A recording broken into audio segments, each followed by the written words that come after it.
Hey guys, welcome back to my channel. তোমরা সবাই কেমন আছো? আশা করি ভালো আছো, আর আমিও খুব ভালো আছি। আর আজকে চলে এসেছি আমরা বাপের বাড়িতে। তো এর আগের ব্লগটা তোমরা নিশ্চয়ই দেখেছো, আমার বৌদির স্বাদের ছিল, স্বাদের ভিডিও তোমরা নিশ্চয়ই পেয়ে গেছো।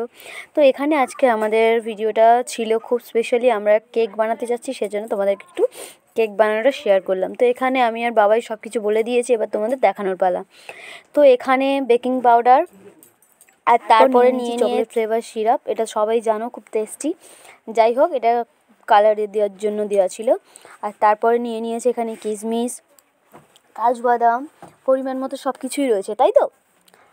এখানে কাজু, কিশমিশ, বেকিং পাউডার রয়েছে। তারপরে ছিল এটা কি বলে জানি না, যাই হোক মোরব্বা বলে দিলে ওটাকে বলে মোরব্বা। ওপরে জাস্ট ডেকোরেশনের জন্য এটা নিয়েছিলাম। তো এটা শেষমেশ দেওয়া হয়নি, বাজে খেতে ছিল বলে সেজন্য দেওয়া হয়নি। তারপর ছিল এখানে আমুলের একটা বাটার, আর ছিল গুঁড়ো দুধ, আমুলের দুধ, আর চিনি ছিল, আর ময়দা ছিল। তো এগুলোই লাগবে, ওগুলো আর দেখাইনি, জাস্ট এগুলো দেখিয়ে দিলাম। তারপর এখানে সমস্ত কিছু দেখানো হয়ে গেছে, এবার আমরা কেকটাকে বানাবো। কিভাবে বানাই তোমাদেরকে দেখাবো, ঠিক আছে। তো তারপর ফার্স্ট এখানে ময়দার মধ্যে আমরা ডিম ভেঙে দিয়েছিলাম, আর ওদিকে আমার দিদি একটু চিনি গুঁড়ো করছিল।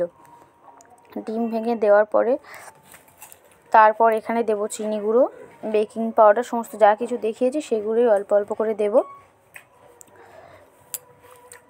দেওয়ার পর এটা ভালো করে ব্লেন্ড করতে হবে। ব্লেন্ড না করলে কেক ভালো হয় না, সেজন্য ভালো করে ব্লেন্ড করতে হবে। তো এখানে বেকিং পাউডারও দেখিয়ে দিলাম, অল্প একটুখানি দিতে হবে। তো অল্পই দিয়েছিলাম বেকিং পাউডারটা, 1 চামচ মতো দিয়েছিলাম। তো দেওয়ার পরে তারপরে দিলাম চিনি দেওয়ার পরে তারপরে একটু ভালো করে মিক্সড করতে হবে। তো একটু হালকা পাতলা হয়ে গেছিলো, সেজন্য আবার একটু ময়দা দিয়ে দিলাম।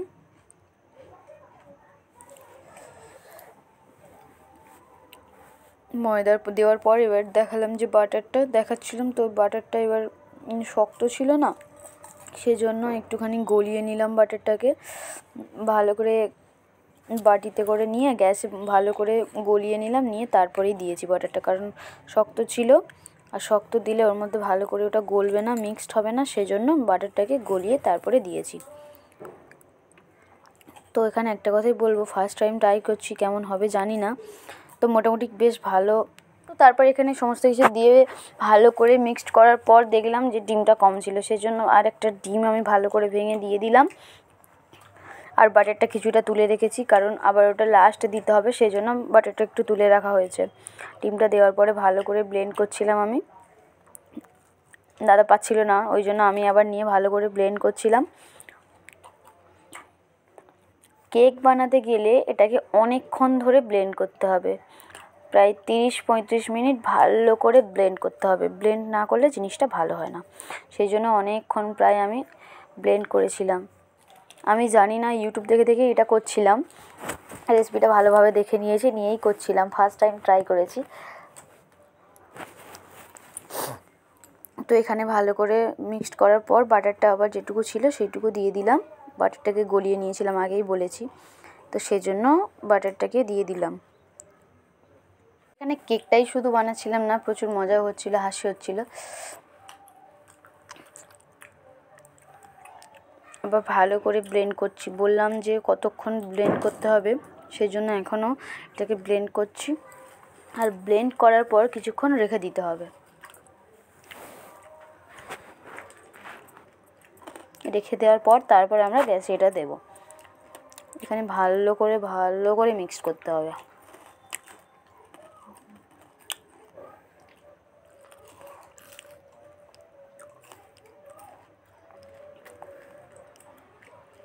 আমি আবার বলে দিচ্ছিলাম যে ওটা ভালো করে ব্লেন্ড করার জন্য, কারণ অল্প একটু বাকি ছিল, সেজন্য সেটা আমি করে দিলাম। এখানে জামাইবাবু বসে রয়েছে, উনিই করছিলেন। তারপর আমি একটু ভালো করে মিক্সড করলাম। ভালো করে ব্লেন্ড করে নেওয়ার পর এবার এতে গুঁড়ো দুধটা দেবো। দুধটা নেওয়ার আগে একটা কথাই বলি, বাটারটা দেওয়ার পর ওই জিনিসটা পাতলা হয়ে গেছিলো, সেই জন্য আবার সামান্য একটু ময়দা দিয়েছি। দেওয়ার পরে ভালো করে ব্লেন্ড করছি।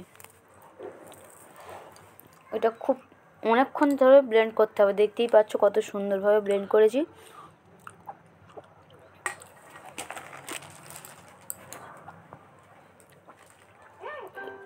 তাই এগুলো ব্লেন্ড করার পর এবার গুঁড়ো দুধটাকে দেবো।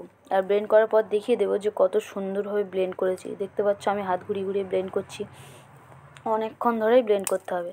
তো দেখে নাও ব্লেন্ড করার পর জিনিসটাকে কত সুন্দর দেখতে লাগছে। মোটামুটি কমপ্লিট হয়ে গেছে ব্লেন্ড করা। আর এবার এর মধ্যে গুঁড়ো দুধ দেবো। এবার কত সুন্দরভাবে মিক্সড হয়েছে। মোটামুটি এখানে ব্লেন্ড হয়ে গেছে। আর এখানে আমি একটা কাজ করছিলাম, তাই দিদিকে বললাম যে ওখানে গুঁড়ো দুধটা তুই দে। তো এখানে গুঁড়ো দুধের প্যাকেটটা কেটে ওই দিচ্ছিল, আর সাথে অল্প চিনি, কারণ মিষ্টিটা একটু কম হয়েছিল বলে একটু চিনিও দিয়ে দিয়েছি। 2 প্যাকেট দিয়েছিলাম, ঠিক আছে। পরিমাণ মতো আপনারা যতটুকু ময়দা নেবেন, যতটুকু জিনিস, সেরকম পরিমাণ মতো এগুলো দিতে হবে। তো আমাদের একটু বেশি, মানে বড় সাইজের কেক করছিলাম, সেই জন্য একটু বেশি জিনিস লেগেছে, প্রায় অনেকটা। তো এখানে সমস্ত কিছু আমার দিদি এখানে দিয়ে দিল।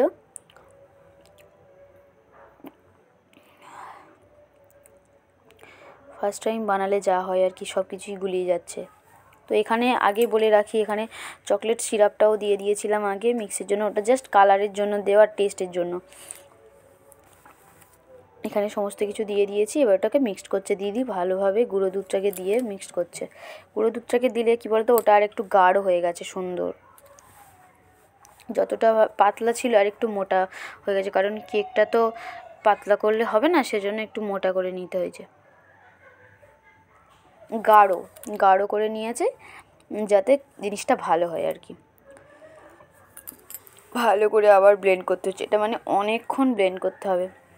তারপরে এখানে আমাদের বদমাশটা চলে এলো, আমার দিদির ছেলে। ও একটু এখানে হাই করে দিল। আর ও যেগুলো দেখাচ্ছিল যে আমরা কেক বানাচ্ছি, সেটাই তোমাদেরকে বলছিল। আর এখানে বলছে যে এখানে আমার বাবা রয়েছে, ওর মা রয়েছে, এখানে দিদা রয়েছে, আর ওটা বড় দিদা রয়েছে, মানে ওটা আমার জেঠিমা। আর যে আমি ছিলাম, আমাকে একটু লাস্ট দেখিয়ে দিল যে মাসি রয়েছে, তাই আমার লুকটাও দেখিয়ে দিলাম। তারপর বাটির মধ্যে একটু তেল দিয়ে বাটিটাকে ভালো করে তেল মাখিয়ে নিলাম, কারণ ওটা ওর মধ্যে শুধু দিলে ওটা পুড়ে যাবে, সেই জন্য ভালো করে তেল মাখিয়ে নিয়েছি। তেল মাখিয়ে নেওয়ার পর ওই সাইজে মাপ করে ভালো করে কাগজ কেটে নিয়েছি, নিয়ে দিয়ে দিয়েছি, নিচেও দিয়েছি আর বাটির কোণগুলোতেও দিতে হবে। তারপরে যে মিক্সটা ছিল সেই মিক্সটাকে ভালো করে ঢেলে আর একটা অন্য হাঁড়ির মধ্যে একটু বালি দিয়ে, অল্প করে বালি দিয়ে গ্যাসে বসিয়ে দিয়েছি। বালিটা যতক্ষণ না গরম হবে ততক্ষণ ওটা দেওয়া যাবে না। তো বালিটা গরম হওয়ার পর এখানে দাদা কেকটাকে তার মধ্যে দিয়ে দিয়েছে।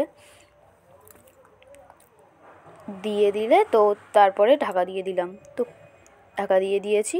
তো ওটা এবার হবে, ওটা হতে প্রায় এক ঘন্টার বেশি সময় লাগে, ঠিক আছে। অল্প সময়ের মধ্যে হয় না, এটা প্রায় অনেকটাই সময় লাগে। তো এখানে ঢাকা দিয়ে দিয়েছি, ওটা এখন হতে থাকলো। তো আবার কিছুক্ষণ পরে তোমাদেরকে দেখাবো হলে আবার কত সুন্দর দেখতে লাগে। তো আমরা খেতে গিয়েছিলাম, খেয়ে আসার পর দেখি কেকটা হালকা সামান্য একটু ফুটছে। তো ওটা ফোটার পরেই টানবে, কারণ এর মধ্যে ওটা না ফুটলে ওটা বেশি মানে বসবে না। তারপরে এখানে কিছুটা কিশমিশ আর কাজু বাদাম ভালো করে ছড়িয়ে দিলাম, কারণ ওটা ফুটলে এগুলো মানে মিক্সড হয়ে যাবে, নিচে চলে যাবে, সেই জন্য এগুলো একটু বেশি পরিমাণে দিয়ে দিলাম।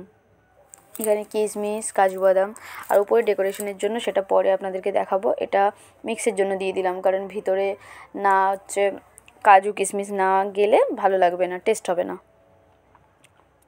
সেই জন্য এখানে কাজু কিশমিশ সবটাই দিয়ে দিলাম। অল্প কিছুটা রেখে পুরোটাই দিয়ে দিয়েছি। আপনারা যতটা পরিমাণে খাবেন ততটা পরিমাণেই দেবেন, ঠিক আছে। তো এখানে সমস্ত কিছু দেওয়া শেষ। আবার মানে খেতে মনে হচ্ছে, কারণ দেখতে তো খুবই সুন্দর হয়েছিল। আর ওপরে যে ডেকোরেশনগুলো করব তার জন্য অনেক কিছু এনে রেখেছিলাম। তো এখানে একটু বেশি পরিমাণে কাজু দিয়েছি, একটু খেতে ভালো লাগে তাই একটু বেশি পরিমাণে কাজু দিয়ে দিয়েছিলাম। আর এখানে হয়ে যাওয়ার পর আবার ঢাকা দিয়ে দিলাম। প্রায় 1 ঘন্টা পরে খেয়ে আসার পর আমরা এটা খুলবো। খোলার পরেই তোমরা দেখতে পাচ্ছ কতটা ডেভেলপমেন্ট হয়েছে। তো এখানে কেকটার কালারটা খুবই সুন্দর এসেছে।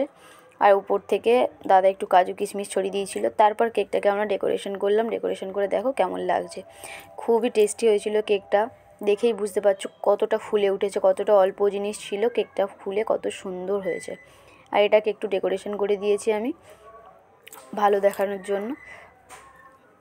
আর কেকটা সত্যি খুবই সুন্দর টেস্ট হয়েছিল। এই প্রথমবার বানিয়েছি, তো এর আগে বানানো হয়নি, ফার্স্ট টাইম বানিয়েছি, কিন্তু প্রচুর প্রচুর গন্ধ বেরোচ্ছিলো আর ভালো খেতে হয়েছিল। তো এখানেই ব্লগটা শেষ। তোমরাই বলো কারা কারা এরকম কেকের রেসিপি জানো, তোমরা জানিও। For watching my video.